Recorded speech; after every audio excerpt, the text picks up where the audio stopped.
পানি আসে না এমন মানুষ খুব কমই। তো তেঁতুল দেখলে আমার মুখে পানি এসে যায়। তো যাই হোক, আর ছাগলটাই ছাগলে খায়ালা ধরো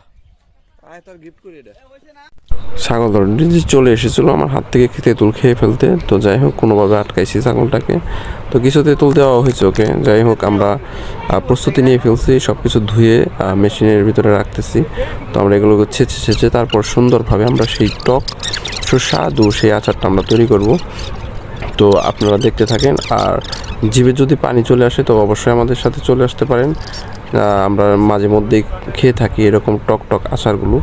তো যাই হোক, আমরা মরিচ ধনিয়া পাতা সুন্দরভাবে একদম মিক্স করে তারপর তেঁতুলগুলোকে ছেঁচে সুন্দর করে এগুলোর সাথে মিক্স করে তারপর আমরা সেই আচারটা খাবো।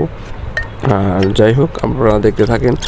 তো বললাম যে পানি চলে আসলে মুখে তো আপনারা খেয়ে নিতে পারেন। তো আমার মুখে পানি চলে আসছে, তো আমি সেই বাটা মরিচগুলো তেঁতুল দিয়ে খেয়ে নিতেছি। আমি তেঁতুল মানে টকটা খুব ভালোই পছন্দ করি।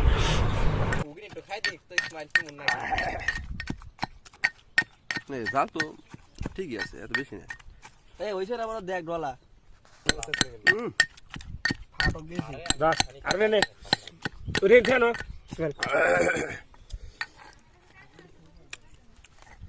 এগিন দে আর ওই না ওই পাকা ইয়ে দি এলে তো সব দে এলে কোন না তুই আর দেখনি এদিকে আর দেখনি আর আর কামরা ফার্স্ট করে জাল এখন পাগল আছে বাবা। সত্যি কথা বলতে দেখতে অসাধারণ হয়েছে, খেতে অসাধারণ হয়েছে। তো ভিডিওটা এডিট করার সময় আমার মুখে জিভে পুরো জল চলে আসছিল। তো এই দেখেন খেয়ে এদের অবস্থা কি, একদম লাল হয়ে গেছে। একজন গায়ে মে মাথা মতা আর একজন যে গাঠটি বানছে পিছে আটটা দিই সাগর বানছে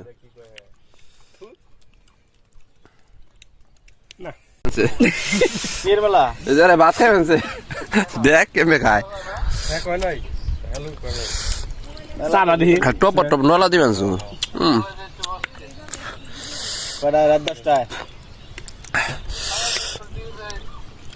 হার মানা প্লেয়ার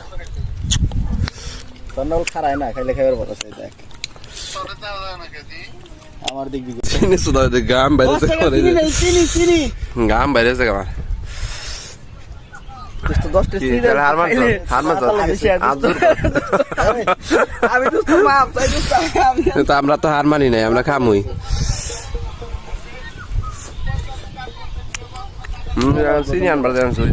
তো আজ এই পর্যন্ত সবাই ঝালে পাগল হয়ে গেছে, চিনি অলরেডি জানতে চলে গেছে। সবাই ভালো থাকবেন, সুতরাং আল্লাহ হাফেজ।